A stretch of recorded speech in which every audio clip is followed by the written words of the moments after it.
Hello and welcome to SABC Sport's first digital show. It's hashtag Africa United, where we bring a piece of Cameroon to you. This is the second episode.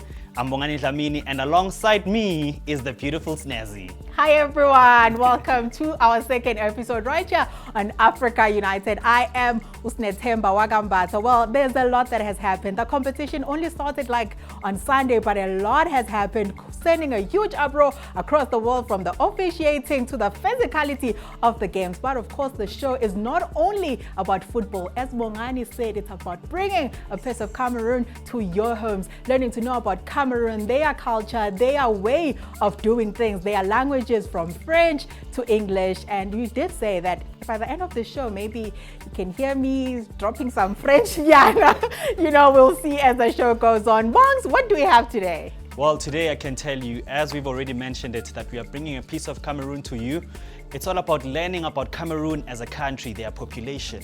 We know that in South Africa there's about 60 million of us. How many are there in Cameroon? Wait to find out. We'll also find out about the languages that they have.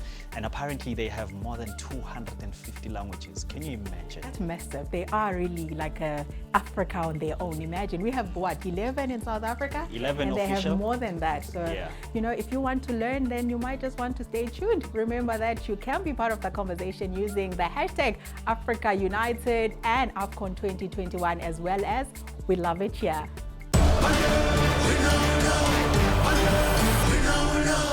Welcome back to the first ever digital show right here on SABC Sport. It is Africa United. And when the show started, we actually informed you that we're going to be learning so much more about Cameroon. I can tell you that I'm learning myself through research and everything else. I'm told that Cameroon is actually half the size of South Africa. I don't know, Bongs, what is the population of Cameroon? I know about the languages. It is French and English, the most dominant languages. But over and above that, there's like 54 more languages that they speak. But I'm more interested in the population. What is the population of Cameroon, Bongs? So the population, according to what the internet is telling us, there's about 26.55 million people in Cameroon, whereas in South Africa we have 60. So they have half the population of what we have.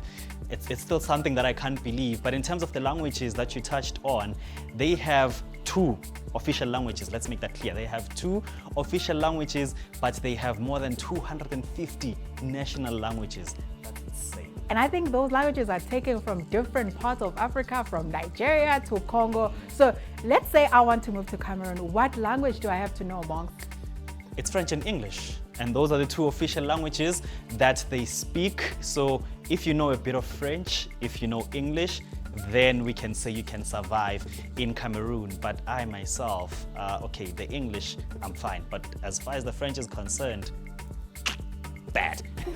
Well, the AFCON is still long. That means that we still have a bit of time to actually learn a bit of French. And of course, we have also those players who are actually born in Cameroon or have their parents and grandparents born in Cameroon, but chose not to play for Cameroon and instead went to Europe. Do we have those players, and who are they, Bongs? Could you want to inform? I know Mbappe is one of the players. Who else is one of those players? Mbappe, and you talk about Mbappe, he's like one of the players that is expected to win a Ballon d'Or somewhere along in his career. But another one that is of Cameroon descent but decided to play for France is Samuel Umtiti. People would remember him. If you remember the 2018 FIFA World Cup, he had a funny walk. He has a meme. Yeah. I don't know how I feel though about players that, what is that about Africa that is holding players back from actually choosing to play for African nations? I don't know. Could it be the officiating or the level of football or the opportunities? Because I would assume you come to Africa, you play in Europe, you have more chances of actually making the starting lineup. So why are players not choosing Africa? And how do you feel about those players that are not choosing to play for Africa? We have a lot. I know we have your Paul Pogbas. They trace their descendant to Congo or something like that. So we have a lot of these players, they're just not choosing Africa. How do you feel about those players? I won't judge. But what I can say is, look, it's sad because obviously we want those players. They are world class at the end of the day. Most of them are world class. I mean, even before Like you had the likes of Marcel Desailly playing for France. He was born in Senegal. The current manager of Crystal Palace, Patrick Vieira, he was born in Senegal but also decided to play for France. A part of me understands why they do that, because they stand a better chance of winning the big trophies with your European teams. We still are waiting for an African team to win the World Cup, by the way. And the players that I just mentioned now, they did win the World Cup. So I do understand, but I also, feel a bit sad because we want them here.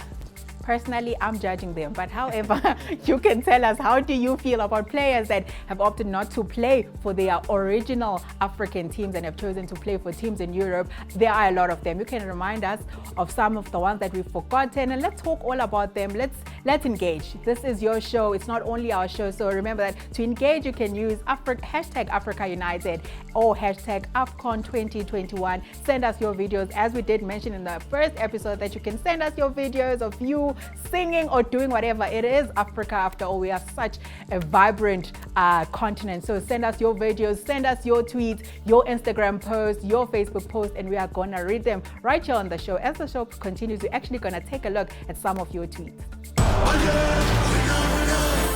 Well, as we've mentioned, that this show is not just about us, but also about you. And thank you so much for engaging with our content on social media. The likes of Tower, the Prince of Sports, and Andres Mamecha. We saw your comments on our social media platforms. And Snezzy, there's something I saw where Sadio Mane was arriving in Cameroon, and He's doesn't have two left feet. Hey, he can dance. So I really loved that. What else have you seen? Okay, besides that, Sadio Mane, I think one thing that stands out about him is that he's proudly African. Actually, speaking to one of the journalists in the UK, he said he would give up all his trophies he has won at club level to actually win AFCON with Senegal, because he feels the people deserve it. But one person that has been active is the newly elected president of Cameroon, and that is, of course, Mr. Samuel Eto'o. Well, he has been tweeting a lot. Just yesterday, he said hosting AFCON not only brings world-class football to Cameroon, it's also an opportunity to strengthen the bonds between our nations. I'm honored to welcome the Central African Football Federation's Union and look forward to working together to meet the expectations of our youth. And the word that stands out for me there is youth. It shows his passion he has for the youth. And of course, a young president like him taking over is giving hope to other nations that people perhaps that have played football before understand the game better and how it's evolving, actually. So I don't know, Bongs, how do you feel about Samuel Eto'o being the newly elected president of Cameroon Football Association? How I feel about it is that, look, just being a legend doesn't just make you qualify to be, a president of the Football Association. You have to work hard for it. We saw actually with Didier Drogba when he was fighting for that presidency in the Ivory Coast Football Federation, and he lost because he didn't put in the work. But Samuel Eto'o did the opposite, put in the work, and here he is now. Well, I just want to put him on the spot. In South Africa, if we ever had to have a young president take over the organization, who would it be for you? I know people have called on for Lucas Radebe, they've called on for Aaron Mokoena, all our legends that have made their mark abroad, and they are, of course, here at home. For you, who would it be? For me, I'm okay. I think I'll let it go. Who would it be for you? So you're putting me on the spot. It's okay. But I think, actually, but I don't think there's any legend that we have that has really worked hard from an administration point of view when it comes to football. But Lucas Radebe, for me, just, he takes it for me, yeah. I don't know if it's going to happen, but you also let us know, who do you think would be the perfect candidate if we were to have a former Bafana player to become the president of SAFA?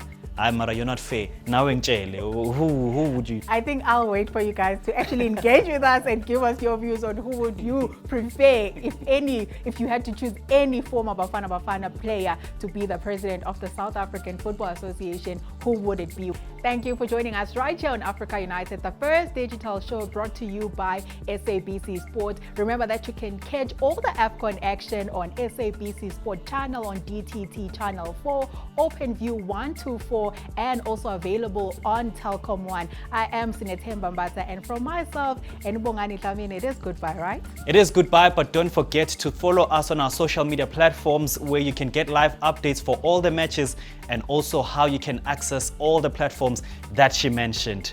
So for now, we say merci beaucoup.